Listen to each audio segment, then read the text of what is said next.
Assalamualaikum warahmatullahi wabarakatuh. Alhamdulillah wassalatu wassalamu ala rasulillah wa ala alihi wa sahbihi wa man tabi'ahum bi ihsanin ila yaumiddin, amma ba'd. Kaum muslimin a'azanallahu wa iyyakum. Pada kesempatan kali ini kita akan membahas tentang kaidah di antara kaidah-kaidah dalam masalah akidah. Kenapa kita harus mengetahui kaidah-kaidah dalam masalah akidah?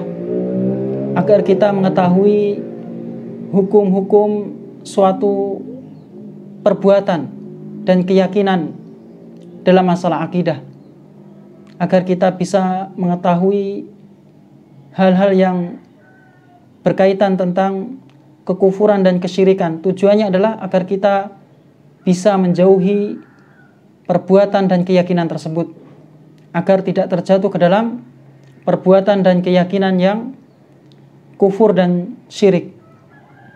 Kaidah yang pertama yang harus kita ketahui adalah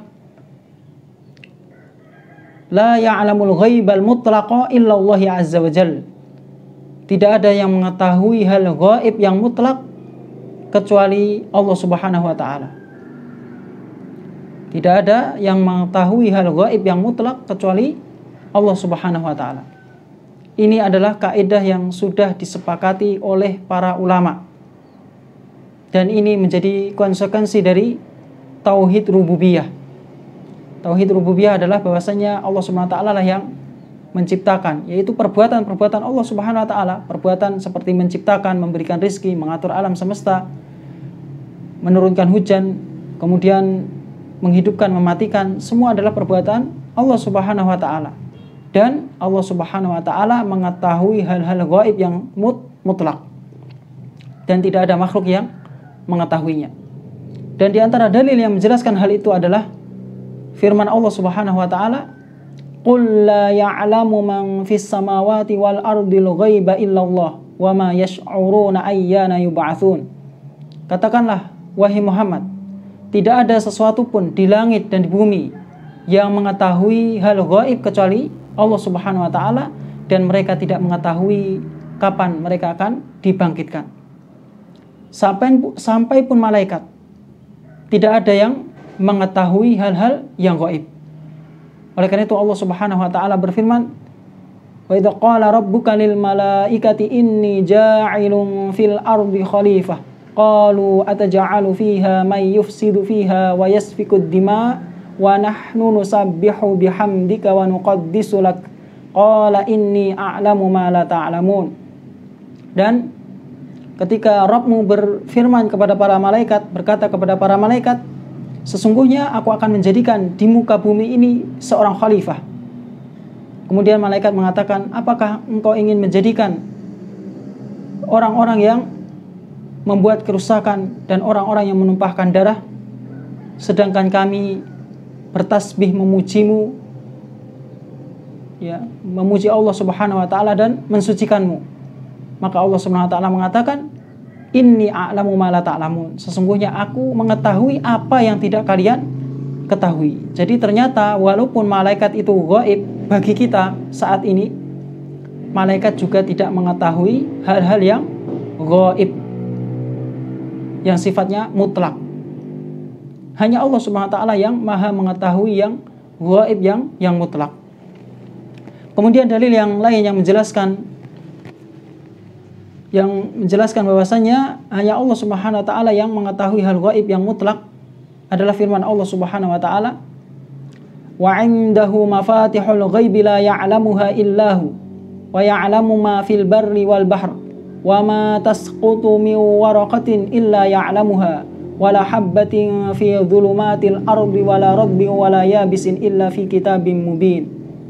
Dan di sisi Allah Subhanahu wa taala kunci-kunci hal-hal yang gaib.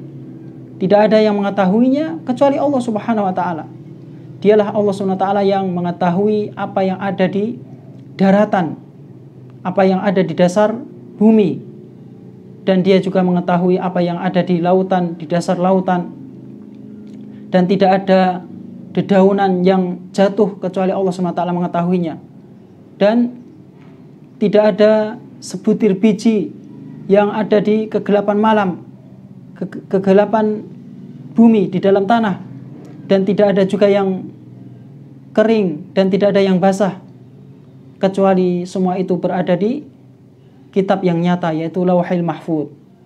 Jadi Allah Subhanahu wa taala mengilmui, mengetahui ciptaan-ciptaan Allah Subhanahu wa taala. Tidak ada yang tersembunyi dari penglihatan dari ilmu Allah Subhanahu wa taala. Kemudian dalil yang lain yang menjelaskan bahwasanya hanya Allah Subhanahu wa taala yang mengetahui hal ghaib yang sifatnya mutlak, seperti firman Allah Subhanahu wa taala, "Alimul ghaibi fala yudhiru ala ghaibihi ahada illa man irtadha mir rasulin fa innahu yasluku min baini yadayhi wa min khalfihi rasuda." Dialah Allah Subhanahu wa taala yang mengetahui hal gaib dan dia tidak menampakkan kepada seorang pun akan hal gaib tersebut, kecuali siapa yang Allah Subhanahu wa taala ridhoi dari kalangan para rasul, baik rasul yang dari jenis manusia maupun dari malaikat. Dan Allah Subhanahu wa taala mengadakan penjagaan dari malaikat di depan dan di belakang. Inilah dalil-dalil yang menunjukkan bahwasanya Allah Subhanahu wa taala yang mengetahui hal gaib yang mutlak. Selain Allah Subhanahu wa taala tidak ada yang mengetahuinya. Dan hal gaib yang mutlak itu adalah yang telah tertulis di dalam kitab Lauhil Mahfuz yang belum terjadi. Seperti masa depan seseorang, bagaimana kehidupan seseorang di masa yang akan datang. Ini adalah hal gaib yang sifatnya mutlak, hanya Allah Subhanahu wa taala yang mengetahuinya. Dan ini menjadi kekhususan Allah Subhanahu wa taala, karena tidak ada makhluk yang mengetahuinya. Adapun ghaibun nisbi atau mutlaqul ghaib, maka ini bukan menjadi kekhususan Allah Subhanahu wa taala. Seperti misalnya seseorang kehilangan barang ketika pergi ke pasar, misalnya dia kehilangan uang 100.000 misalnya. Bagi orang yang kehilangan uang 100.000, maka baginya ghaibun nisbi, baginya adalah hal gaib, karena tidak mengetahui di mana letak uangnya, siapa yang menemukan uangnya, untuk apa uangnya. Tidak ada yang mengetahuinya. Dia tidak mengetahui. Adapun bagi orang yang menemukan uang yang hilang tersebut, maka bukan perkara yang gaib. Bukan perkara yang gaib. Dan ini bukan menjadi kekhususan Allah Subhanahu wa taala. Yang menjadi kekhususan Allah Subhanahu wa taala adalah hal gaib yang sifatnya mutlak. Mutlaqul ghaib, yaitu apapun yang tertulis di dalam Lauhil Mahfuz yang belum terjadi, maka itu hal gaib yang sifatnya mutlak.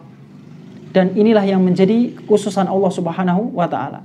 Dan siapa yang meyakini selain Allah mengetahui hal gaib yang sifatnya mutlak, maka dia telah melakukan kekufuran, kesyirikan.